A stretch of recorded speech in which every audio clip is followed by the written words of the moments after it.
Hello, my dear students, and welcome back to the channel. So, guys, we are continuing with the same series QRE for all the subjects. For both the phases, for phase one and phase two, for RBI Grade B and RBI Grade A. And guys, this is lecture is not only useful for your RBI exam, this is also beneficial for your banking exams as well. So guys, before we start the topic today, I would request you to like the session and to subscribe to the channel if you're here for the first time. So the topic we'll be covering today is pronouns. But before I start the session, let me inform you about a new course that we have launched for our students. Guys होता क्या है, बहुत सारे students अलग अलग exams के लिए prepare करते हैं, एक ही एग्जाम को दिमाग में नहीं रखते, तो हमें लगता है कि जो बच्चा आरबीआई की तैयारी करता है वो दूसरे बैंकिंग एग्जाम्स की भी तैयारी करता होगा। इसीलिए गाइज हमने एक ऐसा कोर्स क्यूरेट किया है जो आपके हर कॉम्पिटिटिव एग्जाम, चाहे वो आरबीआई है, बैंकिंग का आईबीपीएस है, चाहे वो एसबीआई है, चाहे वो और कोई बैंकिंग बेस्ड एग्जाम्स है, उसके लिए हमने आपके लिए एक नया कोर्स क्यूरेट किया है। अगर आप अपने ब्राउज़र पे जाके edutap.in सर्च करेंगे और कोर्सेज में जाएंगे तो आप आरबीआई ग्रेड बी के कोर्सेज पे अगर क्लिक करते हैं तो यहाँ पे आप जब सिंगल की बजाय कॉम्बो पे आएंगे तो यहाँ पे आपको RBI grade A plus grade B, इसके साथ साथ बैंकिंग महापैक एग्जाम मिलेगा। ये फुल वीडियो कोर्स है जिसमें आपको हर कंपोनेंट को तैयार करने को मिलेगा।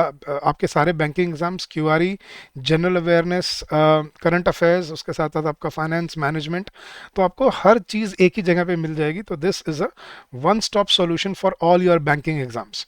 ठीक है, तो ऐसे ही आपको और कॉम्बिनेशन भी मिल जाएंगे। अब इस कोर्स की वैलिडिटी है गाइस 12 महीने, एक साल के लिए आप पूरा प्रिपेयर कर सकते हो। तो इस मई में अगर आप लोगे 25, तो मई 26 तक आप इससे पढ़ सकते हो। और इसमें आपको हर चीज़ मतलब बहुत ही तरीके से क्यूरेट की है, चाहे वो कॉन्सेप्ट क्लासेस हो, चैप्टर वाइज टेस्ट हो, फुल लेंथ टेस्ट हो, वीकली मेंटर टॉक हो, डिस्कशन फोरम हो, क्वेरी रेजोल्यूशन हो, मेंटरशिप प्रोग्राम हो, इंटरव्यू प्रिपरेशन हो, हर चीज़ आपको मिलती है। और इस पर अभी हम फ्लैट 70% ऑफ ऑफर कर रहे हैं and the coupon code is महापैक70। ठीक है, तो the link is also given in the description of this video, go check it out and get benefited from it. तो चलिए गाइस, शुरू करते हैं अपने आज का टॉपिक, दैट इज प्रोनाउंस। अब प्रोनाउंस होते क्या हैं guys? What are pronouns? Pronouns होते हैं गाइस वो वर्ड्स जो नाउन को रिप्लेस करने के लिए यूज होते हैं। Words that replace nouns are called pronouns. वो वर्ड्स जो नाउन को रिप्लेस करने के लिए यूज होते हैं उनको हम क्या बोलते हैं? प्रोनाउंस। ठीक है, तो प्रोनाउंस बेसिकली नाउन का छोटा भाई, अगर आपको याद है तो bro of noun, pro of noun, pronoun. तो नाउन का छोटा भाई। अब छोटे भाई का काम क्या होता है? बड़ा भाई जब चला जाता है उसकी जगह पे, उसके मतलब उसके बिहाफ पे उसकी जगह काम करना। तो जैसे रोहन इज प्लेइंग में, रोहन की जगह अगर मैं ही लगाता हूँ तो ही क्या हुआ? एक प्रोनाउन। सीता की जगह अगर मैं शी लगाता हूँ तो शी क्या हुआ? एक प्रोनाउन। अपने नाम के लिए हम क्या लगाते हैं? आई। हमारे हम सब के नाम के लिए वी। उनके लिए दे। सामने वाले को क्या बोलते हो आप? You.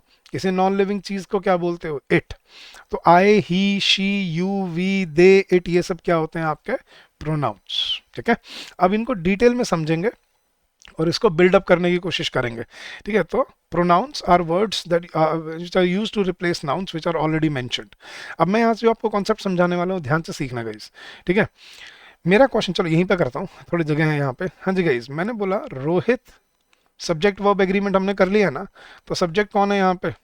Rohit. Rohit is playing with Geeta. ठीक है, पहला सेंटेंस ये है आपके सामने। और दूसरा सेंटेंस में अगर इसको उल्टा कर देता हूँ, मैं बोलता हूँ कि Geeta is playing with Rohit. तो Rohit is playing with Geeta and Geeta is playing with Rohit. ये दो हमारे क्या हैं? सेंटेंसेस हैं। अब मेरा क्वेश्चन है प्रोनाउन के ऊपर है आपसे। देखना गाइस, मुझे मान लो रोहित को यहां से रिप्लेस करना है, तो मैं रोहित की जगह क्या लगाऊंगा? Rohit is playing with Geeta या he is playing with Geeta. Right, am I correct? Yes. और गीता को अगर मुझे यहाँ से रिप्लेस करना है किसी प्रोनाउन को, तो क्या लगाएंगे? Rohit is playing with Geeta या Rohit is playing with her. हम ये बोल सकते हैं, राइट? चलो अगले सेंटेंस में देखते हैं गाइस। मुझे मान लो यहाँ पे मुझे गीता को रिप्लेस करना है, Geeta is playing with Rohit, तो यहाँ पे मैं गीता की जगह क्या लगाऊंगा? गीता इज या she is playing with Rohit. और मुझे यहाँ पे मान लो रोहित को रिप्लेस करना है सेकंड सेंटेंस में, तो क्या करेंगे हम? Geeta is playing with Rohit या Geeta is playing with him. तो now this is where my question starts. तो मेरा क्वेश्चन क्या है गाइस आपसे, कि उसी रोहित के लिए उसी उसी नाउन के लिए, उसी नेम के लिए, उसी लड़के के लिए आपने यहाँ पे ही यूज किया है, जबकि उसी लड़के के लिए, उसी रोहित के लिए आपने यहाँ पे क्या यूज किया है, हिम। ठीक है, उसी गीता के लिए, उसी लड़की के लिए, उसी नाउन के लिए आपने यहाँ क्या यूज किया है, शी। और उसी गीता के लिए आपने यहाँ क्या यूज किया है, हर। तो यही मेरा पहला क्वेश्चन है आपसे कि ये कैसे डिसाइड कर रहे हो आप कि यहाँ पे रोहित के लिए ही लगेगा और वहां पे रोहित के लिए हिम लगेगा, यहाँ गीता के लिए शी लगेगा और वहां गीता के लिए हर लगेगा, ये क्यों किया हमने? रोहित तो लड़का तो वही है ना, रोहित तो रोहित ही है। तो फिर अलग अलग प्रोनाउन की यूज कर रहे हैं हम अलग अलग सेंटेंस में, किसी में ही यूज कर रहे हैं, किसी में हिम यूज कर रहे हैं, ऐसा क्यों? अब आपको एक मैंने हल्की सी हिंट दी थी, थोड़ा सा लॉजिकल आंसर है गाइस। देखो, उसी रोहित के लिए हमने यहाँ ही क्यों यूज किया और उसी रोहित के लिए हमने यहाँ हिम क्यों यूज किया? देखो, इस सेंटेंस में रोहित क्या है, रोहित सेंटेंस का सब्जेक्ट है, ऑनर है, कर्ता धर्ता है। और गीता क्या थी यहाँ पे, सेंटेंस की ऑब्जेक्ट थी, मतलब एडिशनल इंफॉर्मेशन थी, राइट। और इस सेंटेंस में, दूसरे सेंटेंस में सेंटेंस का सब्जेक्ट कौन था, गीता सब्जेक्ट थी। लेकिन इस सेंटेंस में रोहित क्या था, रोहित सेंटेंस का ऑब्जेक्ट था, मतलब एडिशनल इंफॉर्मेशन थी। तो एक चीज समझना, जब रोहित किसी सेंटेंस में सब्जेक्ट की तरह एक्ट कर रहा है तो हम उसके लिए अलग प्रोनाउन यूज कर रहे हैं, ही। और जब वही रोहित किसी सेंटेंस में ऑब्जेक्ट की तरह काम कर रहे हैं तो हम उसके लिए अलग प्रोनाउन यूज कर रहे हैं, कौन सा, हिम। वही गीता जब किसी सेंटेंस में सब्जेक्ट है तो हम उसके लिए क्या यूज कर रहे हैं, शी। और वही गीता जो दूसरे सेंटेंस में ऑब्जेक्ट थी, उसके लिए हमने क्या यूज किया था, हर। तो हमें एक चीज समझ आती है कि नाउन क्या है उससे फर्क नहीं पड़ेगा, नाउन किस पोजीशन पे है, किस मतलब किसको रिप्रेजेंट कर रहा है, सब्जेक्ट को रिप्रेजेंट कर, बोला वो सेंटेंस का सब्जेक्ट है या सेंटेंस का ऑब्जेक्ट है, उससे डिफाइन होगा कि वहां पे क्या प्रोनाउन यूज होना चाहिए। समझ आ रही है चीज आपको? मैंने क्या कहा कि नाउन क्या है उससे फर्क नहीं पड़ता, या वो क्या काम कर रहा है उससे फर्क नहीं पड़ता। ठीक है, फर्क किससे पड़ता है कि वो किस पोजीशन पे है। अगर वो सेंटेंस का सब्जेक्ट है तो हम उसके लिए अलग प्रोनाउन यूज कर रहे हैं, ही यूज कर रहे हैं या शी यूज कर रहे हैं। और जब वो ऑब्जेक्ट है तो हम अलग प्रोनाउन यूज कर रहे हैं, जैसे हिम यूज कर रहे हैं या हर यूज कर रहे हैं। अपने साथ भी देख लो, जैसे मैं बोलता हूँ आई हैव डन दिस वर्क, जब आप सब्जेक्ट हो तो आप अपने लिए क्या यूज कर रहे हो, I have done this work. I have या मी हैव, क्या बोलोगे आप, I have done this work या me have done this work, I have बोलोगे। लेकिन अगर इसी को मैं उल्टा कर दूं, पैसिव बना दूं, this work has been done by, अब क्या आएगा guys, this work has been done by I या this work has been done by me, क्या आएगा, this work has been done by me. तो अब यही देख रहे हो गाइस, जब आप खुद सेंटेंस के सब्जेक्ट हो तो अपने लिए आप क्या लगाते हो, आई। ठीक है, और जब आप सेंटेंस के ऑब्जेक्ट बन जाते हो तो क्या लगाते हो, मी। अब बच्चे इसको पता है कैसे याद रट लेते हैं कि सेंटेंस में आगे आई आएगा और पीछे पीछे मी आएगा। ये आगे पीछे का कोई रूल नहीं है गाइस, ये आगे पीछे क्यों देखने को मिलते हैं, ये ऑब्जर्वेंस है कि आपको मोस्टली 99% आपको आई आगे देखने को मिलेगा क्योंकि सब्जेक्ट आगे रहता है सेंटेंस में, और मी आपको पीछे देखने को मिलेगा क्योंकि मी ऑब्जेक्ट है, ऑब्जेक्ट एंड में रहता है। ये ऑब्जर्वेशन सही है, लेकिन क्या ये कोई रूल है, नहीं। क्या इसका मतलब ये है कि सेंटेंस मी से स्टार्ट नहीं हो सकते, बिल्कुल हो सकते हैं। क्या सेंटेंस, क्या ऐसा नहीं हो सकता कि आई सेंटेंस के एंड में होता है, बिल्कुल हो सकता है, लेकिन कौन से 1% एक्सेप्शनल में। वो एक्सेप्शनल रूल्स हैं जो आपको अब सिखाऊंगा मैं, लेकिन पहले बेसिक समझो इसका। बेसिक क्या है कि सब्जेक्टिव जो सब्जेक्ट हैं उनके लिए हम अलग प्रोनाउन यूज करते हैं, और ऑब्जेक्ट हैं जो उनके लिए हम अलग प्रोनाउन यूज करते हैं। ठीक है, और यहीं से आपकी पहली क्लासिफिकेशन, पहली दो जो कैटेगरीज हैं वो निकल के आती हैं प्रोनाउंस की। पहली कैटेगरी है आपके पास सब्जेक्टिव प्रोनाउंस, दूसरी कैटेगरी है आपके पास ऑब्जेक्टिव प्रोनाउंस। अब इसको अगर किसी बुक में देखोगे ना गाइस आप, तो बुक में इस सब्जेक्टिव प्रोनाउन को लिखा होता है नॉमिनेटिव प्रोनाउन। अब नॉमिनेटिव आप याद रख सकते हो तो रख लो, मेरे को तो कोई, मैं तो यार देखो उस चीज़ में बिलीव रखता हूँ जो याद रखी जा सके। सब्जेक्टिव के नाम में ही मतलब छिपा हुआ है सब्जेक्ट के लिए लगने वाले, और ऑब्जेक्टिव में इनके नाम में ही छिपा हुआ है किसके लिए लगने वाले, ऑब्जेक्ट के लिए। अब बुक्स में देखोगे ना तो इसको नॉमिनेटिव या इसको एक्यूजेटिव केस बोलते हैं, इसको पता नहीं क्या ऐसे नाम रखे होते हैं, मेरे को यार ये समझ ही नहीं आता। ऐसे नाम रखो ना जो समझ भी आ जाए बच्चे को, राइट। तो पहले देखते हैं सब्जेक्टिव प्रोनाउंस और ऑब्जेक्टिव प्रोनाउंस। सब्जेक्टिव प्रोनाउंस क्या होते हैं, जो किसी नाउन को सब्जेक्ट की जगह से रिप्लेस करने के लिए यूज होते हैं। और ऑब्जेक्टिव प्रोनाउंस क्या होते हैं, जो किसी नाउन को ऑब्जेक्ट की जगह से रिप्लेस करने के लिए यूज होते हैं। जैसे हम अपने लिए सब्जेक्ट में क्या लगाते हैं, आई, लेकिन ऑब्जेक्ट में हम क्या लगाते हैं अपने लिए, खुद के लिए, मी। ठीक है, किसी थर्ड पर्सन के लिए क्या लगाते हैं, ही, और ऑब्जेक्ट में क्या लगाते हैं, him, he is playing football, football is played by him. किसी फीमेल के लिए क्या लगाते हैं सब्जेक्ट में, she is driving the car, और ऑब्जेक्ट में क्या लगाते हैं, the car is being driven by हर। ठीक है, हम अपने लिए क्या लगाते हैं, वी आर प्लेइंग फुटबॉल, और ऑब्जेक्ट में football is played by us. ठीक है, उनके लिए क्या लगाते हैं, दे आर ईटिंग द फूड।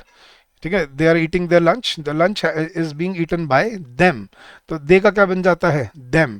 ठीक है, और फिर लास्ट बचता है, देखो यू का यू ही रहता है गाइस, देखना यू का ऑब्जेक्टिव भी यू ही होता है, you have done this work has been done by you, तो यू का यू ही रहता है, यू चेंज नहीं होता, यू दोनों में सेम रहता है। और फिर एक और रहता है जो नॉन लिविंग के लिए हम यूज करते हैं, इट। ठीक है, ये क्या होते हैं हमारे नॉन लिविंग चीजों के लिए, इट का भी इट ही रहता है। ठीक है, इट इज नॉट वर्किंग, या this is done bye it. ठीक है, तो इट ऐसे यूज होता है, दोनों तरफ सेम। तो ये पहली दो क्लासिफिकेशन है आपके प्रोनाउंस के, subjective pronoun and objective pronoun. Subjective pronoun जो सब्जेक्ट को रिप्लेस करने के लिए यूज होते हैं, और ऑब्जेक्टिव प्रोनाउन जो ऑब्जेक्ट को रिप्लेस करने के लिए यूज होते हैं। ऑब्जेक्ट्स में मतलब जो एडिशनल इंफॉर्मेशन होती है उसको रिप्लेस करने के लिए यूज होते हैं। ये दो पहली मेन कैटेगरीज हैं। तो आज के बाद कोई आपसे पूछे या आपके दिमाग में एक क्वेश्चन आए, आई और मी के बीच में डिफरेंस क्या होता है, आई और मी का फर्क क्या होता है, तो फर्क याद रखना, आई और मी दोनों फर्स्ट पर्सन मतलब आई के लिए, मेरे लिए यूज होते हैं। लेकिन आई कब यूज होता है, जब मैं अपना नाम कहाँ से रिप्लेस कर रहा हूँ, सब्जेक्ट की जगह से। और मी कब यूज होता है, जब मैं सेंटेंस में ऑब्जेक्ट की जगह से अपना नाम रिप्लेस कर रहा हूँ। राइट, जैसे ही सब्जेक्ट के लिए, हिम ऑब्जेक्ट के लिए, शी सब्जेक्ट के लिए, हर ऑब्जेक्ट के लिए, वी सब्जेक्ट के लिए, अस ऑब्जेक्ट के लिए, दे सब्जेक्ट के लिए, देम ऑब्जेक्ट के लिए। सिमिलरली यू का यू ही रहता है, इट का इट ही रहता है। तो ये पहली दो क्लासिफिकेशन हैं आपके प्रोनाउंस की। फिर थर्ड आती है गाइज आपकी जो क्लासिफिकेशन, वो है पोजेसिव प्रोनाउन।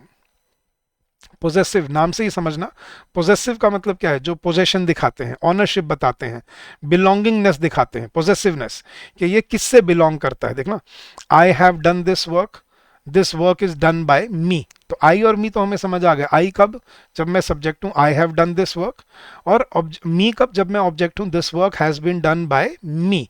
लेकिन अगर मुझे पोजेशन दिखाना है, मुझे ये बोलना है कि इस काम का ऑनर मैं हूं, ये मेरा काम है, तो मैं क्या बोलूंगा, this is I work, this is me work, या दिस इज माई वर्क, या दिस इज माई कार।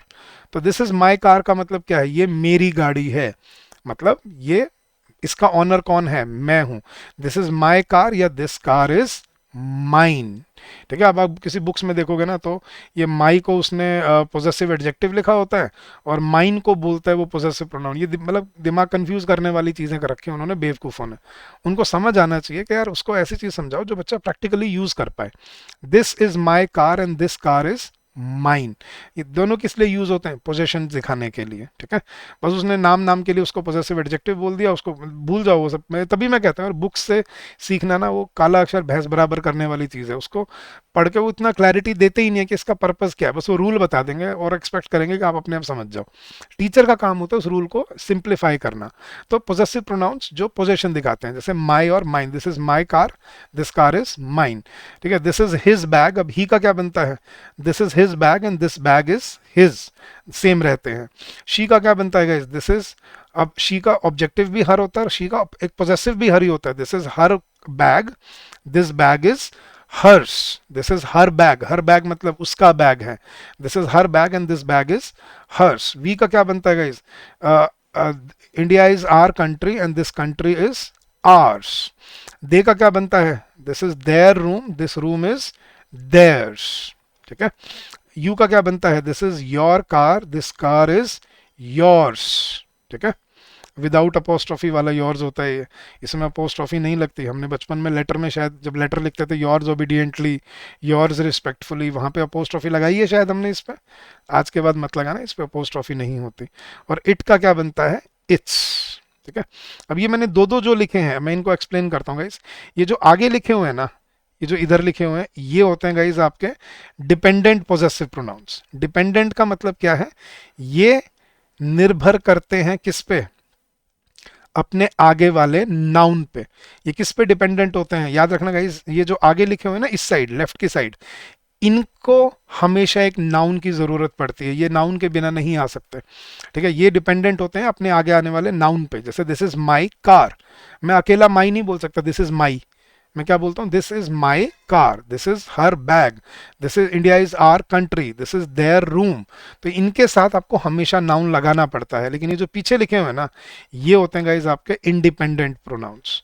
इनको किसी नाउन की जरूरत नहीं पड़ती, ये इंडिपेंडेंट होते हैं, ये कभी नाउन यूज नहीं करते, याद रखना गाइज। इन मतलब रूल क्या है, इनके बाद ये जो आगे लिखे हुए ना लेफ्ट में, इनके बाद नाउन हमेशा आएगा, और ये जो पीछे लिखे हुए हैं ये कभी नाउन के साथ नहीं आएंगे, ठीक है। कुछ भी किसी के साथ आ जाएंगे, अकेले आ जाएंगे, लेकिन नाउन के साथ नहीं आएंगे। देखना, दिस इज माई कार, माई के बाद मुझे कार लगाना पड़ा, लेकिन this car is mine, mine के बाद कोई नाउन की जरूरत नहीं है।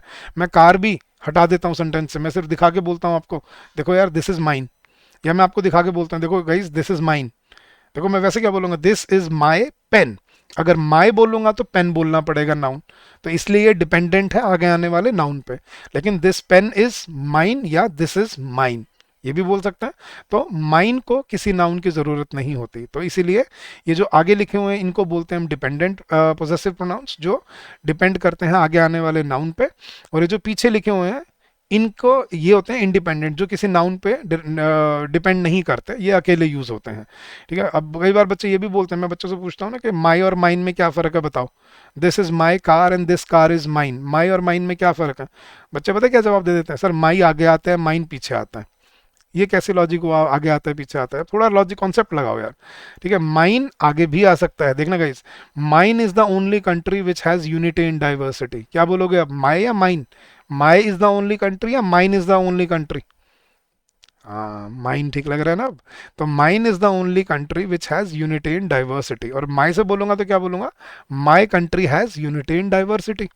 तो ये आगे पीछे का कोई रूल नहीं है, इसमें रूल है नाउन का, कि अगर आगे नाउन आ रहा है तो डिपेंडेंट पोजेसिव प्रोनाउन लगेंगे, और अगर आगे नाउन नहीं आ रहा है तो कौन से लगेंगे, इंडिपेंडेंट वाले।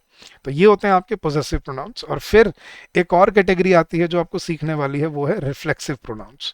अब ये वैसे रूल्स से आपको अच्छे से समझ आएगी वैसे तो, जो मैं अभी रूल करवाऊंगा आपको, लेकिन इसका लॉजिक समझना। रिफ्लेक्सिव कौन से होते हैं, रिफ्लेक्स का मतलब क्या होता है, जो सेंटेंस की सारा जो एम्फोसिस है, जो सारा का सारा सेंटेंस का मतलब जो मतलब है, जो जोर है, जो एम्फोसिस है सेंटेंस का, वो वापस किस पे भेज देते हैं, सब्जेक्ट पे। देखना, I have done this work, क्या मतलब है सेंटेंस का guys, I have done this work, मैंने ये काम किया है। और फिर मैं बोलता हूं I have done this work my self. My self का मतलब क्या हुआ, मैंने खुद किया है, ये तो हिंदी होगी इसकी, लेकिन माई सेल्फ का पर्पस क्या था, सेंटेंस का सारा एम्फोसिस किस पे भेज देना, मेरे खुद करने पे। आई हैव डन दिस वर्क, मैंने ये काम किया है, and I have done this work my self, क्या कहना चाह रहा हूँ माई सेल्फ से, मैंने खुद किया है। तो सारा सेंटेंस का सारा जोर किस पे चला गया, सारा एम्फोसिस किस पे चला गया, मेरे खुद करने पे। तो व्हेन यू हैव टू ले emphasis on the subject, subject के खुद की बात करनी है आपने आपने जब आपने ये बोलना है कि इसने खुद किया है, या अपने आप किया है, या खुद से किया है, तब हम लगाते हैं रिफ्लेक्सिव प्रोनाउन। तो I can do it my self, मैं खुद कर सकता हूँ। तो ये होते हैं रिफ्लेक्सिव प्रोनाउन। देखा, आई का क्या होता है माई सेल्फ, ही का क्या होता है हिमसेल्फ, ठीक है। he has done it himself, या he can go by himself, वो खुद जा सकता है। she का क्या होता है गाइस, herself, ठीक है। she performed, या she completed the project herself, उसने खुद कंप्लीट किया है, ठीक है। वी का क्या होता है गाइस, आर सेल्व्स, सेल्फ नहीं सेल्व्स, क्योंकि प्लूरल है तो एफ की जगह वी ई एस आ जाता है। दे का क्या होता है guys, them selves, they have done it themselves, ठीक है। यू का क्या होता है गाइस, यू के दो बनते हैं, अगर आप सिंगुलर से बात करते हो तो योर सेल्फ, एक इंसान से बात कर रहे हो तो you can do it your self, और अगर एक से ज्यादा से बात कर रहे हो तो क्या होगा, you can do it your selves. तो यू का योर सेल्फ भी होता है, योर सेल्व्स भी होता है, डिपेंडिंग आप कितनों को रेफर कर रहे हो। और इट का क्या बनता है गाइस, इट सेल्फ। तो ये होते हैं गाइस आपके रिफ्लेक्सिव प्रोनाउंस, ठीक है। तो ये मतलब मेजर वो चार कैटेगरीज हैं जो आपको पता होनी चाहिए प्रोनाउंस के लिए। कैसे कैसे होते हैं प्रोनाउन, सब्जेक्टिव प्रोनाउन जो सब्जेक्ट को रिप्लेस करने के लिए यूज होते हैं, ऑब्जेक्टिव प्रोनाउन जो ऑब्जेक्ट को रिप्लेस करने के लिए यूज होते हैं, पोजेसिव प्रोनाउन जो ऑनरशिप बताते हैं। उसमें दो तरह के होते हैं, इंडिपेंडेंट एंड डिपेंडेंट। इंडिपेंडेंट के बाद नाउन मिलेगा हमेशा, डिपेंडेंट के बाद कोई नाउन की जरूरत नहीं होती। और फिर है रिफ्लेक्सिव प्रोनाउन जो सेंटेंस का सारा एम्फोसिस किस पे वापस भेज देते हैं, रिफ्लेक्स कर देते हैं किस पे, सब्जेक्ट पे। तो जब सब्जेक्ट ने खुद के ऊपर बात करनी होती है ना, सेल्फ के ऊपर, तब हम रिफ्लेक्सिव प्रोनाउंस यूज करते हैं। तो ये मेजर कैटेगरीज हैं जो आपको सीखनी है प्रोनाउंस की, मतलब समझ होनी चाहिए। अब इसके बेसिस पे मैं आपको कॉन्सेप्ट कराऊंगा, जो 1% जो मैं आपको बता रहा था ना, जहां पे गलतियां करवाएगा वो आपसे, वो अब कराता हूं आपको। बट पहले यहां तक क्लियर होगा? Please answer me in the chat box guys. Please फटाफट से येस या नो में मुझे बता दो कि आपको समझ आ रहा है या नहीं आ रहा है।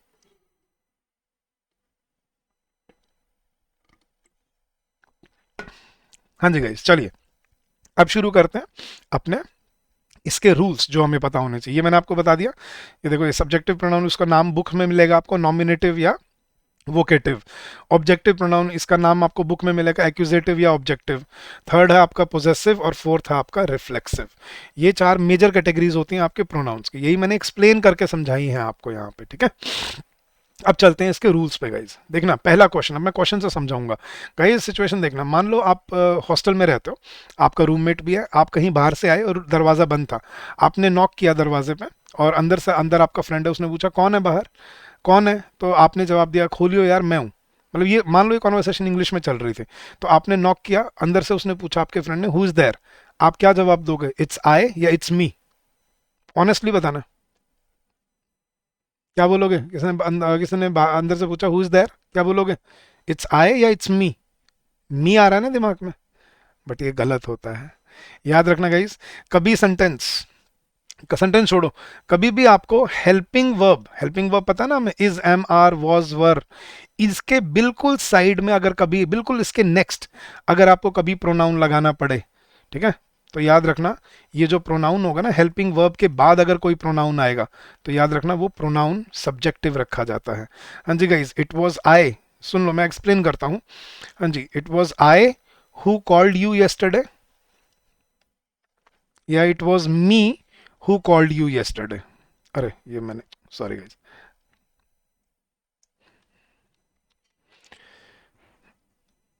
इट वॉज आई या it was me who called you yesterday, ठीक है। हाँ जी गाइज, क्या आना चाहिए according, it was I who called you, it was me who called you. Sir अगर हम बनाते तो हम तो मी लगाते हैं ना, आदत तो शायद यही है मेरे ख्याल से आपके, बट अब नहीं। यहाँ पे क्या आएगा guys, it was I who called you, me नहीं। यहाँ पे सब्जेक्टिव प्रोनाउन रखा जाएगा। हेल्पिंग वर्ब के बिल्कुल एडजेसेंट जब प्रोनाउन आ जाता है बिल्कुल राइट में, तो वो सब्जेक्टिव रहता है। क्यों रहता है सब्जेक्टिव, अब समझना गाइस। देखना सेंटेंस क्या है, it was I who called you yesterday, मतलब मान लो आप किसी ने मुझे कल कॉल किया, मुझे नंबर नहीं पता था, मैंने सुबह आके क्लास में पूछा यार मुझे कल रात को किसी का फ़ोन आया था, किसने फ़ोन किया था? अब कोई बच्चा हाथ उठाता है, वो बोलता है कि सर मैं था जिसने आपको कल कॉल किया था, तो क्या बोलेगा, it was I who called you या it was me who called you? अब आई क्यों आएगा मैं एक्सप्लेन करता हूँ। देखना गाइस, सेंटेंस क्या है, सर वो मैं था जिसने आपको कल कॉल किया था, ठीक है। सेंटेंस किसके लिए है? मेरे लिए। बात किसकी हो रही है? मेरी। एक्शन किसने किया है? कॉल किसने किया है? मैंने। बोलने वाला कौन है? मैं। तो समझो गाइस, बोलने वाला मैं, बात मैं अपनी कर रहा हूं, सेंटेंस मेरे लिए बना है, सेंटेंस का ऑनर मैं हूं, सब्जेक्ट मैं हूं, राइट। तो अगर मैं सब्जेक्ट हूं ऑनर का, बात मेरी हो रही है, मेरे बारे में सेंटेंस है, तो अगर मैं सब्जेक्ट हूं तो फिर मैं अपने लिए मी लगाऊंगा या आई लगाऊंगा? अब समझ आ रही है बात? तो ये हम गलत बोलते आए हैं आज तक, it was me, it was her, ये गलत होता है, इट वॉज शी या इट वॉज आई। सर फिर हमने गलती क्यों की आज तक, ये भी सवाल उठता है गाइस। ये जो रूल है ना, ये अमेरिकन इंग्लिश में अलग है। अमेरिकन इंग्लिश में आप यहाँ पे जब बोलोगे तो आप क्या बोलोगे, इट वॉज मी, क्योंकि उनकी ग्रामर के रूल्स अलग हैं। और ज़्यादातर जो आप इंग्लिश मूवीज़ देखते हो या कुछ देखते हो, सीरीज देखते हो, उसमें आपको यही सुनने को, या मैम भी यही बोलती दिखती है स्कूल में, it was her. It was her नहीं, इट वॉज शी, ठीक है, कि वो थी जिसने ये काम किया था, ठीक है। It was she who help me in my crisis, कि मेरी मुश्किल के वक्त में उसने मेरी मदद की थी, तो मैं बात उसकी कर रही हूँ, सब्जेक्ट वो है, तो उसके लिए क्या लगना चाहिए? She. It was she who help me in my crisis.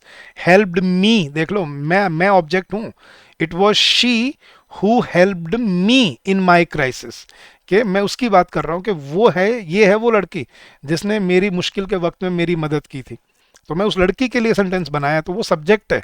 आप उसके लिए इट वॉज हर क्यों बोल रहे हो फिर? समझ आ रही है गलती जो हमने की है? तो ये पहली गलती है जो आपको आज समझनी है, कि हेल्पिंग वर्ब के साथ अगर कभी वर्ब लगेगी तो वो कौन सी होगी? सब्जेक्टिव, सॉरी वर्ब कह रहा हूँ, हेल्पिंग वर्ब के बाद अगर कभी प्रोनाउन लगेगा तो वो कौन सा प्रोनाउन होगा? Subjective pronoun. एग्जांपल देखना guys, it was him who did it या it was he who did it, वो था जिसने ये काम किया था, it was he who did it, him नहीं आएगा यहाँ पे। इफ आई वर हिम या इफ आई वर ही, अगर मैं उसकी जगह पे होता, ये वर की वर कैसे आ रहा है, क्योंकि ये कंडीशनल सेंटेंस है, इमेजिनरी सेंटेंस है कि अगर अगर मैं उसकी जगह होता तो मैं वहां पे नहीं जाता।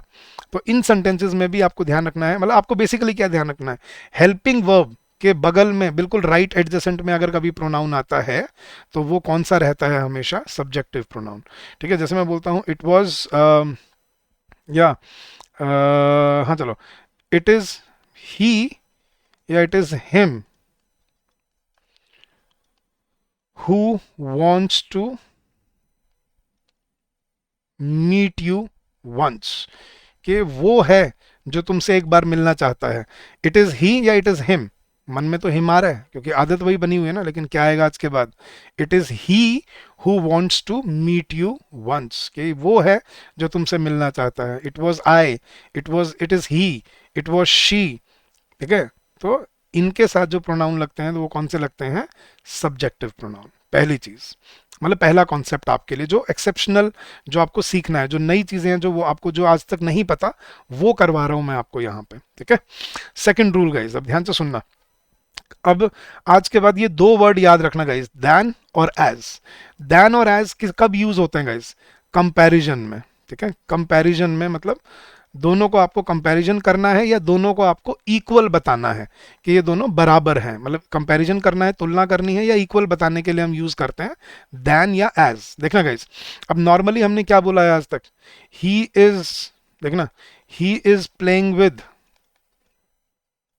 ही इज प्लेइंग विद आई या मी, क्या आना चाहिए गाइस, शी इज या she was talking to, she was talking to I या मी, क्या आना चाहिए गाइस, हाँ जी, दे वर प्लेइंग या दे वर स्टडिंग विद आई या विद मी, क्या आना चाहिए गाइस, हाँ जी, he is taller than, he is taller than I या मी। अब देखना गाइस, आप यहाँ सब पे क्या करोगे आप, he is playing with me, she was talking to me, they were studying with me, और यहाँ पे भी आप शायद क्या करोगे, he is taller than me, right. लेकिन आज के बाद ध्यान रखना, ये तो तीनों ठीक हैं, लेकिन यहाँ पे आपको ध्यान रखना है कि यहाँ पे मी नहीं, यहाँ पे क्या आएगा, आई। क्यों, अब देखना गाइस, नॉर्मली तो हम ऑब्जेक्ट की जगह पे मी लगाते हैं, लेकिन यहाँ पे मैं ऑब्जेक्ट नहीं हूं। क्यों, देखना guys, he is taller then, ये कंपैरेटिव सेंटेंस है जिसमें कंपैरिजन दिखा रहा है कि वो हाइट में मुझसे लंबा है। तो जब हमारी कंपैरिजन हुआ होगा, मतलब हाइट में लंबा कब बताया, कंपैरिजन करके ही बताया ना कि वो तुमसे लंबा है, राइट। तो जब हमारा कंपैरिजन हुआ तो क्या सिर्फ उसका कंपैरिजन मेरे साथ हुआ है या मेरा कंपैरिजन भी उसके साथ हुआ है, दोनों का आपस में हुआ है। तो जब दोनों का आपस में कंपैरिजन हुआ है, दोनों ने बराबर काम किया है सेंटेंस में, तो आपने उसको सब्जेक्ट और मेरे को ऑब्जेक्ट क्यों बनाया भाई, आपने मेरे लिए मी क्यों लगा दिया। तो अब समझना, ये डिफरेंस होता है जो आपको कंपैरेटिव सेंटेंसेस में याद रखना है। कंपैरेटिव सेंटेंसेस में दोनों को सब्जेक्ट ट्रीट किया जाता है, दोनों सब्जेक्ट होते नहीं है, ट्रीट किया जाता है सब्जेक्ट की तरह, और इसलिए दोनों के लिए हमें क्या लगाने पड़ते हैं, सब्जेक्टिव प्रोनाउन लगाने पड़ते हैं। तो he is taller than I, she is taller than him नहीं, she is taller than he. तो इसलिए मैंने आपको क्या बोला, आज के बाद अगर आपको ये दो वर्ड दिख जाए, कौन से, देन या एज, जैसे हम ये भी बोल सकते हैं, he is as tall as, या चलो ये शी से करते हैं, she is as tall as he या हिम। यस गाइस, क्या आना चाहिए, she is as tall as. अब बचपन की आदत तो क्या है, हिम, लेकिन अब ये बदलनी पड़ेगी क्योंकि एज दिख रहा है आपको, she is as tall as, ये इक्वालिटी बता रहे हैं कि वो उतनी ही लंबी है जितना वो है।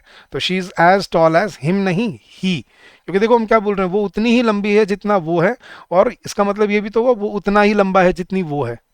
तो जब दोनों बराबर हैं, दोनों ने बराबर पार्टिसिपेट किया है सेंटेंस में, दोनों की बराबर बात हो रही है, बराबर इंपॉर्टेंस है, तो फिर हमें दोनों को सब्जेक्ट ट्रीट करना पड़ता है। ये ब्रिटिश इंग्लिश का रूल है। अमेरिकन इंग्लिश में आपको मी देखने को मिलेगा यहाँ पे, he is better than me, ये अमेरिकन इंग्लिश का रूल है और यही आपने सुना है बचपन से, लेकिन अब याद रखना है हम ब्रिटिश इंग्लिश फॉलो करते हैं और उसमें ये रूल फॉलो होता है कि अगर कभी सेंटेंस में आपको दो प्रोनाउन दिखें जिनके बीच में इक्वालिटी या कंपैरिजन दिखाया जा रहा है, मतलब दैन है या एज है, तो ये दो वर्ड याद रख लेना, दैन या एज।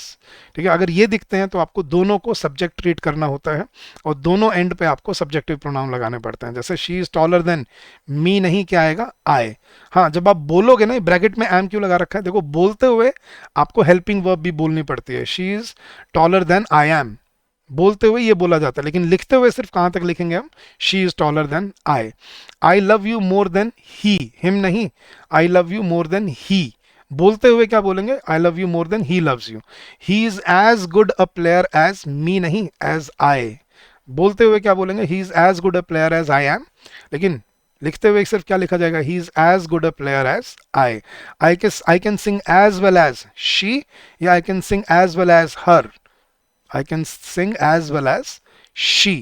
ठीक है, हाँ जी, I have no liking for such a man as him या as he, I have no liking for such a man as he. तो यहां पहली बार आप देख रहे हो कि सब्जेक्टिव प्रोनाउन सेंटेंस के एंड में ऑब्जेक्ट की जगह पे यूज हो रहे हैं। तो इसको हम बोलते हैं कंपैरिजन वाले सेंटेंसेस, कंपैरेटिव या इक्वालिटी वाले सेंटेंसेस, जिसमें दोनों को बराबर या दोनों के बीच में तुलना की जाती है। तो दो वर्ड याद रखना, अगर दो प्रोनाउंस के बीच में दैन आ जाए या एज आ जाए तो जो सेकंड प्रोनाउन है उसको भी सब्जेक्ट ट्रीट किया जाएगा। ठीक है, जैसे you are as talented as him या you are as talented as he, मतलब क्या कहना मतलब है, he is as talented as you and you are as talented as he, ये बात है। तो इसलिए दोनों को बराबर रखा जाता है और दोनों को हम कैसे ट्रीट करते हैं, सब्जेक्ट की तरह। तो that is rule number 1। Rule number 2, अब गाइज मैं आपको ना कॉन्सेप्ट समझा रहा हूँ, इससे आपको अगले 3 रूल 4 रूल अब इससे से क्लियर हो जाएंगे। अब देखो, नॉर्मली मैंने आपको एक सीक्वेंस क्या बताया था गाइज, सबसे पहले सेंटेंस में क्या आता है, सब्जेक्ट आती है, फिर आपकी हेल्पिंग वर्ब आती है, फिर आपकी एक्शन वर्ब आती है और फिर आपका ऑब्जेक्ट आता है जिसको हम बोलते हैं एडिशनल इंफॉर्मेशन, राइट। ये चीज हमने क्या देखी थी, सब्जेक्ट आगे रहता है, फिर आपकी वर्ब आती है, फिर ऑब्जेक्ट आता है। लेकिन अब एक नया सीक्वेंस बताता हूँ गाइस आपको, वो ये ना, ये ऑथर के पास, मतलब जो सेंटेंस बना रहा है उसके पास ये लिबर्टी होती है कि वो सेंटेंस का जो ऑब्जेक्ट है ना, वो इसको पीछे से ब्रेक करके और वो आगे लाके खड़ा कर सकता है, इसको वो आगे ला सकता है और यहाँ पे ऑब्जेक्ट लगा सकता है, मतलब ऑब्जेक्ट से सेंटेंस की स्टार्टिंग कर सकता है वो, और इसके बाद कॉमा डाल के और फिर वो एक्चुअल सेंटेंस शुरू कर सकता है। मैं एग्जांपल देखता हूँ, देखना, ही is an honest man, he is an honest man according to me। देखो, सब्जेक्ट क्या था यहाँ पे, ही, इज क्या था यहाँ पे, आपकी वर्ब, और ही इज एन ऑनेस्ट मैन। ठीक है, ही, अच्छा, ही इज ऑनेस्ट, चलो ऐसे कर लेते हैं, he is honest according to me. ठीक है, he is honest according to me, तो मैंने ही को क्या बोला कि वो ऑनेस्ट है, किसके अकॉर्डिंग, मेरे अकॉर्डिंग। तो ये था सब्जेक्ट, ये थी उसकी वर्ब, उसका एडजेक्टिव, और ये था आपका एडिशनल इन्फॉर्मेशन। अब मेरा सवाल ये है, क्या मैं इस एडिशनल इन्फॉर्मेशन को सेंटेंस के आगे नहीं ला सकता, क्या मैं ये सेंटेंस ऐसे नहीं बना सकता guys, according to me, according to me he is honest या he is an honest man. तो ये आपने देखी भी है, सेंटेंस की स्टार्टिंग अकॉर्डिंग टू मी से होती है, राइट, अकॉर्डिंग टू मी। ठीक है, जैसे मैं बोलता हूँ कि as per the reports the government has declared an emergency in Manipur. तो सेंटेंस एक्चुअली क्या था, ये देखना, ये जो as per the reports है, ये और कॉमा, उसके बाद कॉमा दिखेगा आपको और फिर सेंटेंस शुरू होगा। आपको ये समझना है कि ये एडिशनल इन्फॉर्मेशन होती है जो पीछे से ब्रेक करके आगे लाई जाती है। सेंटेंस एक्चुअली क्या था, देखना उसने क्या बोला पेपर में, मैंने अपने न्यूज़पेपर में क्या पढ़ा, according to the reports the government has declared an emergency in Manipur. Sentence actually क्या था, ये सेंटेंस एक्चुअली था the government has declared an emergency in Manipur according to the reports. ये अकॉर्डिंग टू द रिपोर्ट्स ये additional information थी, उसने क्या किया, उसको पीछे से ब्रेक किया और सब्जेक्ट के सेंटेंस के आगे लगा दिया। अब ये एक लिबर्टी होती है ऑथर के पास। अब इसमें बच्चा बहुत कंफ्यूज हो जाता है, लेकिन आपको एक चीज समझ आ रही है, यहाँ पे हम शुरुआत में मी कैसे यूज कर रहे हैं, आई क्यों नहीं यूज कर रहे, क्योंकि आपको ये समझना है कि ये बेसिकली ऑब्जेक्ट का पार्ट था जो पीछे से ब्रेक करके आगे लाया जा रहा है। अब हम कैसे पहचानेंगे आज के बाद, तो आपको बड़ी सिंपल सी ट्रिक बताता हूँ गाइस। आप आज के बाद कभी आपको सेंटेंस की स्टार्टिंग में कोई प्रेपोजिशन दिखे, प्रेपोजिशन याद है ना गाइस, जो आपको पोजीशन बताती हैं, या आपको कोई कंजंक्शन दिखे, कंजंक्शन भी तो वही होता है ना, जोड़ने वाले words.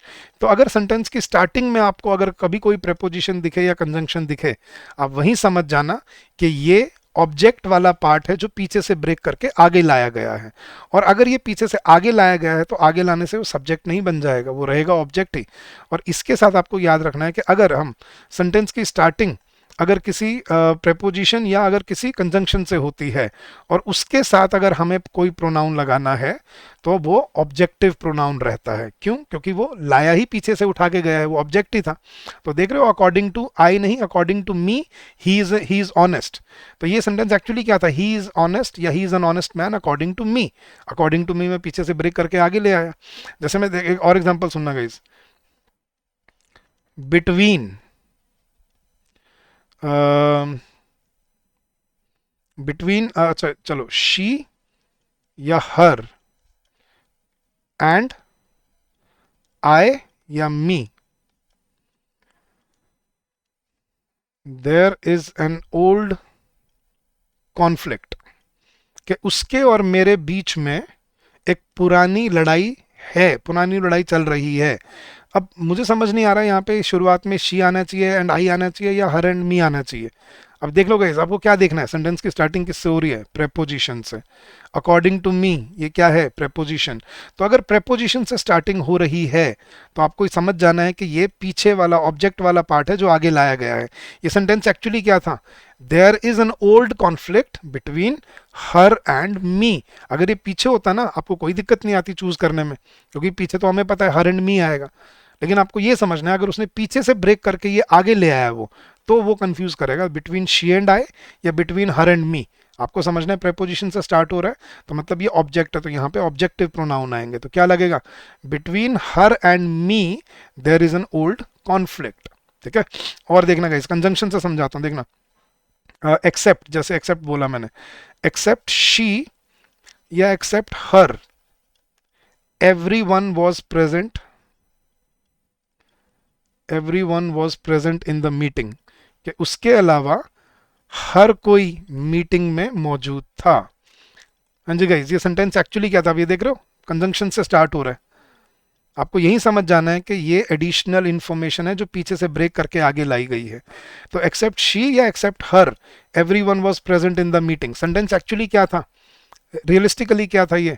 Everyone was present in the meeting except her. पीछे होता आपको कोई दिक्कत नहीं आती चूज करने में, शी आएगा या हर आएगा। कंफ्यूजन कब आ रही है?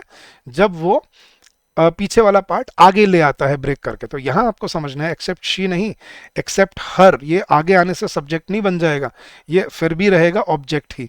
तो ये आपको समझना है कि अगर सेंटेंस की स्टार्टिंग में आपको कोई प्रेपोजिशन या कोई कंजंक्शन दिखे और उसके साथ अगर कभी प्रोनाउन लगाना पड़े तो याद रखना वो कौन सा रहेगा? Objective pronoun. समझ आ गई बात? ये प्रेपोजिशन और कंजंक्शन से, जैसे along with she, along with her, I am also going on the trip, sentence actually क्या है? I am also going on the trip along with her, लेकिन वो अलोंग विद हर को वो आगे ले आया, along with her I am also going on the trip. तो आपको ये समझना है अलोंग विद का कंजंक्शन है, तो कंजंक्शन मतलब पीछे से लाई गई है वो चीज, और वो पीछे से लाई गई है तो वो एक ऑब्जेक्ट है और ऑब्जेक्टिव प्रोनाउन ही लेगी। तो अलोंग विद शी नहीं, along with her I am also going on the trip. ठीक है, जैसे मैं बोल देता हूं, टुगेदर विद शी या together with her the classmates were celebrating the victory. हाँ जी गाइज, टुगेदर विद शी या together with her the students were celebrating the victory. Sentence actually क्या था? The students were celebrating the victory together with her, लेकिन वो together with her को break करके आगे ले आया। अब ऐसे सिचुएशन आपको डेली लाइफ में देखने को मिलेंगी। As per the reports, according to him, ठीक है, एज पर हिम, ठीक है, डिस्पाइट हिम। तो ऐसे कभी भी आपको सेंटेंस की स्टार्टिंग में कभी प्रेपोजिशन या कंजंक्शन से हो तो आपको समझ जाना है कि वो ऑब्जेक्ट पार्ट आगे लाया गया है, और उसमें अगर कभी प्रोनाउन आ रहा है तो वो कौन सा होना चाहिए? Objective pronoun. एग्जाम्पल देखना guys, these books are for you and I या यू एंड मी। अब देखो, you and me, for preposition आ रहा है, ठीक है, और ये प्रेपोजिशन के बाद हम कौन से प्रोनाउन यूज करेंगे? Objective pronoun. अगर यही फॉर यू एंड मी अगर ये आगे होता, for you and me these books have been bought, तो अगर आगे होता तो भी ये फॉर यू एंड मी ही रहता। बिटवीन ही एंड आई या between him and me there is an understanding, यही देखना है कि अगर सेंटेंस की स्टार्टिंग अगर किसी प्रेपोजिशन से या कंजंक्शन से होती है तो उसके साथ हम कौन से प्रोनाउन यूज करते हैं, ऑब्जेक्टिव प्रोनाउन यूज करते हैं। क्यों? क्योंकि वो इंफॉर्मेशन पीछे से ब्रेक करके आगे लाई गई होती है। समझ आ रही है चीज गाइस? समझ आ रहे तो थम्स अप कर दो चैट बॉक्स में। और अगर ये कॉन्सेप्ट समझ आ गया आपको तो फिर आप अगले 3 रूल आराम से समझ जाओगे। ये वाला रूल क्लियर हो गया कि अगर सेंटेंस की स्टार्टिंग में अगर कभी आपको प्रेपोजिशन या कंजंक्शन दिखे तो समझ जाओ कि वो ऑब्जेक्ट पार्ट है और वो ऑब्जेक्टिव प्रोनाउन लेगा। नेक्स्ट रूल वही रूल है जो यहाँ पे कंटिन्यू हो रहा है। देखना, वो बोल रहा है कि अगर सेंटेंस की स्टार्टिंग में लेट आ जाए, बट आ जाए, एक्सेप्ट आ जाए, उसके साथ कौन से प्रोनाउन लगेंगे, ऑब्जेक्टिव। क्यों? ये वही वाला पार्ट है जो पीछे से ब्रेक करके, एक्सेप्ट का तो एग्जांपल मैंने अभी दिया था आपको, एक्सेप्ट एक्सेप्ट शी या except her, everyone was present in the meeting except her। हाँ जी, everyone will हाँ जी, no one will support you in your throughout your life, but she या बट हर। तो अब वही बट हर को मैं आगे ले जाऊं तो क्या बनेगा, बट शी या but her no one will support you throughout your life, तो क्या बनेगा, but her, not but she. तो एग्जांपल देखना, let him go, let he go नहीं बोलते हम, let him go, let you and I solve this puzzle या let you and me solve this puzzle, let you and me. Everyone attended the party except him, अगर यही accept him मैं आगे ले जाऊं तो ये सेंटेंस क्या बन जाएगा, except him everyone attended the party. तो यही आपको देखना है कि अगर वो आगे ले आता है ना इसको तो वो कंफ्यूज कर देता है, और वही आपको समझना है। No friend will come to your party but me, और बट मी को अगर मैं आगे ले जाऊं तो भी क्या रहेगा ये, but me no one will attend your party. None of the students were interested but him, या बट हिम को आगे ले जाऊं तो क्या बन जाएगा, बट ही या but him none of the students were interested. तो ये ऐसे होता है कि वो सेंटेंस की स्टार्टिंग में कभी कभी इनको एंड में आ जाएगा, फिर तो कोई दिक्कत ही नहीं है सोचने की, फिर तो आपको ऑलरेडी पता ही है। लेकिन अगर बाय चांस ये सेंटेंस की स्टार्टिंग में आ जाए ना तो भी आपको यही ध्यान रखना है कि इनके साथ ऑब्जेक्टिव प्रोनाउन ही यूज किए जाते हैं। तो नेक्स्ट रूल उसने क्या बोला कि लेट के साथ, बट के साथ और एक्सेप्ट के साथ ऑब्जेक्टिव प्रोनाउन यूज होते हैं। क्यों? क्योंकि रूल वही है, कॉन्सेप्ट वही है, क्योंकि ये कंजंक्शन होते हैं। ठीक है, लेट एक इंपेरेटिव होता है लेकिन लेट से सेंटेंस बनते नहीं है एग्जाम में, तो लेट को तो बेशक छोड़ भी दो, बट और एक्सेप्ट को ध्यान रखना बस। नेक्स्ट रूल भी वही है गाइज, अगर कभी आपको टू या लाइक मिले उसके साथ भी क्या याद रखना है, ऑब्जेक्टिव प्रोनाउन ही यूज होते हैं। जैसे शी इज, हाँ जी, she is senior to, she is senior to I या senior to me, she is senior to me. ये टू क्या है गाइज, ये एक प्रेपोजिशन ही तो है। लाइक क्या है गाइज, लाइक एक प्रेपोजिशन ही तो है। ठीक है, तो लाइक टू ये वही वाला रूल है, अब आपको समझा रहे हैं। We want good people like he या like him, we want good people like him. ठीक है, I prefer you to he या टू हिम, कि मैं उससे ज्यादा तुम्हें प्रेफर करता हूं। तो आई प्रेफर यू टू ही या टू हिम, टू आ रहा है इसके बाद ऑब्जेक्टिव प्रोनाउन लगेगा। ठीक है, जैसे मैं बोलता हूँ लाइक शी, अगर मान लो लाइक वाला पार्ट वो आगे ले गया, लाइक शी या like her, everyone wants to, everyone wants to be famous, कि उसकी तरह हर कोई फेमस होना चाहता है। लेकिन ये सेंटेंस एक्चुअली क्या था, everyone wants to be famous like her, ये पीछे से ब्रेक करके आगे लाया गया है, तो आगे लाने से वो सब्जेक्ट नहीं बन जाएगा, like her everyone wants to be famous. ये मत कर देना like she everyone wants to be famous. तो ये आपको समझना है, ये मैंने बोला ना 3 रूल, आप इसी कॉन्सेप्ट से समझ जाओगे कि कभी भी कोई भी प्रेपोजिशन या कंजंक्शन के बाद अगर कभी प्रोनाउन लगता है तो वो ऑब्जेक्टिव लगता है। ठीक है, सेंटेंस के एंड में लगता है तो हमें प्रॉब्लम नहीं आती समझने में, लेकिन स्टार्टिंग में अगर लग जाता है तो थोड़ी मुश्किल आती है, कभी कंफ्यूजन हो जाती है। वो मैंने आपको समझा दिया कि वो कैसे ध्यान रखना है। तो कभी भी सेंटेंस में आपको प्रेपोजिशन या कंजंक्शन के बाद अगर प्रोनाउन लगाना है तो वो कौन सा रहेगा, ऑब्जेक्टिव प्रोनाउन। नेक्स्ट रूल देखना गाइज, ये देखो जो मैं रिफ्लेक्सिव प्रोनाउंस की बता रहा था, जब सब्जेक्ट और मतलब जब वही इंसान सब्जेक्ट है और वही इंसान सेंटेंस में ऑब्जेक्ट भी है, मतलब आप काम कर रहे हो लेकिन काम खुद पे ही कर रहे हो, या बात कर रहे हो लेकिन खुद की कर रहे हो, ठीक है, तब हम यूज करते हैं रिफ्लेक्सिव प्रोनाउन। जैसे I cut me shaving this morning या I cut myself shaving this morning, कि सुबह शेव करते हुए मैंने खुद को ही मतलब कट मार लिया। ठीक है, आई हर्ट, जैसे मान लो आप कल पट्टी बांध के आए, ठीक है, तो आप क्या बोलोगे, जैसे मान लो अपने पट्टी बांध के आए, मैंने आपसे पूछा कि यार क्या हो गया, ये चोट कैसे लग गई, तो आप क्या बोलोगे, sir I hurt me while playing yesterday, या I hurt myself while playing yesterday, कि सर कल खेलते हुए मैंने मतलब चोट खा ली, मतलब खुद को ही चोट लग गई मुझे, तो आई हर्ट मी या I hurt myself while playing yesterday या वाइल प्लेइंग क्रिकेट, तो आई हर्ट माई सेल्फ। तो जब सब्जेक्ट खुद पे काम करता है, जब सब्जेक्ट खुद पे ही एक्शन कर रहा होता है, तब हम यूज करते हैं रिफ्लेक्सिव प्रोनाउन माई सेल्फ। ठीक है। नेक्स्ट गाइज, याद रखना गाइज, इसको हम बोलते हैं यूनिवर्सल वन। यूनिवर्सल वन का मतलब क्या होता है, जब हम बात एक के लिए बोल रहे हैं लेकिन वो एप्लीकेबल सभी पे होती है, इसको बोलते हैं यूनिवर्सल वन। यूनिवर्सल वन का मतलब जब बात एक के लिए बोली जा रही है लेकिन वो एप्लीकेबल कितनों पे है, सभी पे। जैसे one should respect one's parents, one must discharge one's duty, तो उसने क्या बोला है कि अगर सेंटेंस का सब्जेक्ट वन होगा ना, यूनिवर्सल वन होगा, तो उसका कॉरस्पॉन्डिंग प्रोनाउन भी हमें क्या रखना पड़ता है, वन ही रखना पड़ता है। ठीक है, इसके साथ ही या हिम या शी नहीं लगाते, तो इसका कॉरस्पॉन्डिंग प्रोनाउन भी क्या रहता है, वन ही रहता है, मतलब वंस ही रहता है।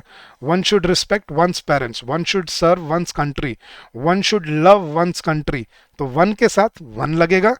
और इसी का दूसरी रूल का दूसरा पार्ट क्या है, अगर इन ये जो हमने सब्जेक्ट वर्ब एग्रीमेंट में हमने वर्ड किए थे, each, everyone, everybody, someone, somebody, no one, nobody, या कोई भी न्यूट्रल जेंडर वर्ड समझ लो गाइस, न्यूट्रल जेंडर वर्ड, ठीक है, कोई भी न्यूट्रल जेंडर का वर्ड आता है जिसमें ये क्लियर नहीं है कि वो मेल के लिए या फीमेल के लिए या लिविंग के लिए या नॉन लिविंग के लिए, तो उसका कॉरस्पॉन्डिंग प्रोनाउन उसके सब्जेक्ट के अकॉर्डिंग लगेगा। जैसे ही शुड, जैसे मैं बोलता हूँ, he must respect his parents, she must listen to her mother, ठीक है, और a doctor must look after his patients, ठीक है, a lawyer must represent his clients.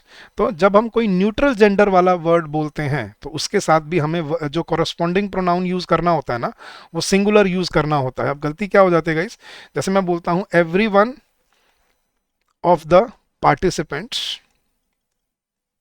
अब एवरी वन है तो हमने सब्जेक्ट वर्ब एग्रीमेंट में किया था ये चीज, हैव आएगा, हैज आएगा, हैज, क्योंकि एवरी वन सिंगुलर होता है।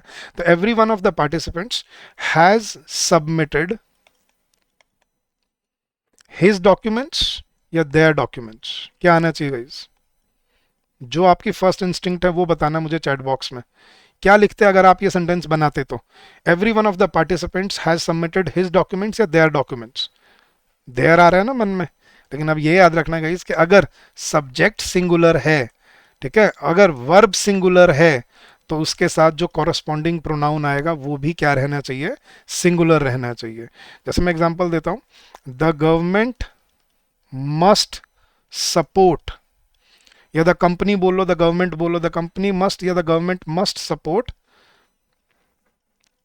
हाँ जी गाइस, इट्स इट्स सिटीजन्स या देयर सिटीजन्स। अब गवर्नमेंट कोई लिविंग बीइंग नहीं है, या कंपनी होगी तो वो कोई लिविंग बीइंग नहीं होगी, सिटीजन्स बोल लो या एम्प्लॉयज बोल लो इस सेंस में, तो the company must support its employees या the government must support its citizens. तो आपको सब्जेक्ट देख के उसका कॉरस्पॉन्डिंग प्रोनाउन लगाना होता है, ना कि सिर्फ मतलब सिर्फ ये देख के कि सिंगुलर की बात हो रही है, प्लूरल की बात हो रही है। सब्जेक्ट देख के उसका कॉरस्पॉन्डिंग प्रोनाउन डिसाइड किया जाता है हमेशा। सिंगुलर है तो सिंगुलर रहेगा, प्लूरल है तो ही वो प्लूरल बनेगा। They have submitted their documents, they के साथ देयर बनेगा, लेकिन वी के साथ आर बनेगा, लेकिन ही के साथ हिज, शी के साथ हर, कोई नॉन लिविंग है तो इट, ठीक है, या इट्स, और कोई न्यूट्रल जेंडर है, every one, everybody, someone, somebody, इसके साथ जो कॉरस्पॉन्डिंग प्रोनाउन है वो भी सिंगुलर रहता है। ठीक है। And last rule guys for this chapter, मतलब ये जितना हमने कवर किया, ईच अदर और वन अनदर, ये सुनने में बहुत आता होगा, सुना है सबने, लेकिन फर्क क्या होता है ईच अदर और वन अनदर, बहुत सिंपल है। ईच अदर सिर्फ दो एंटिटीज के लिए यूज होता है, जबकि वन अनदर दो से ज्यादा एंटिटीज के लिए यूज होता है। ठीक है, जैसे मैं बोलता हूँ इंडिया एंड पाकिस्तान, ठीक है, फाइट विद ईच अदर, लेकिन all the Asian countries support one another.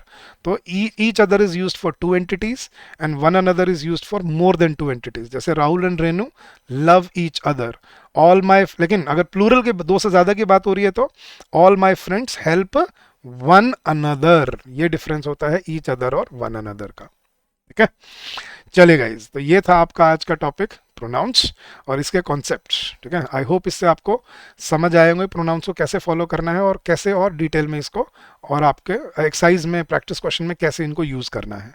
So that's it for this session today guys. I hope this will help you in your preparation and in your journey head. अगर आपको कोई doubt रह जाए, कोई query रह जाए, you can always call us on this number during the office hours, which is 8146207241, or you can also drop us an email at hello@edutab.co.in.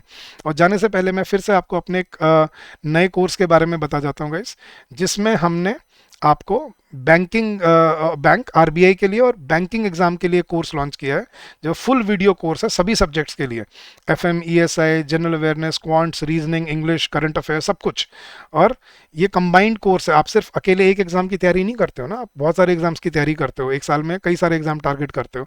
तो इस कोर्स से आपके बैंकिंग के एग्जाम्स, चाहे वो आईबीपीएस हो, एसबीआई हो, आरआरबी हो या आरबीआई एग्जाम हो, ये आप सारे टारगेट कर पाओगे इसके साथ. और इस कोर्स की वैलिडिटी पूरे 12 महीने, एक साल की है. And we are offering flat 70% off on this. The coupon code is महापैक70. The link is also given in the description of the video guys. So go join this course and start your preparation today. तक आपको wait नहीं करना पड़ेगा फिर YouTube पे videos के लिए कब आएंगे कब आएंगे. आप अपने अपने हिसाब से, वो रिकॉर्डेड फॉर्म में अवेलेबल है, आप अपने स्पीड से अपने अकॉर्डिंग उसको अपनी प्रिपरेशन शुरू कर सकते हो वहाँ से. So that's it for this session guys. I will see you again next week with another topic, very important topic, tenses. तो मिस मत करना, बहुत काम आएगा, बहुत यूजफुल रहेगा आपकी एग्जाम की प्रिपरेशन के लिए. So thank you so much once again and happy learning to all of you. All the very best. Keep up the good work and see you soon.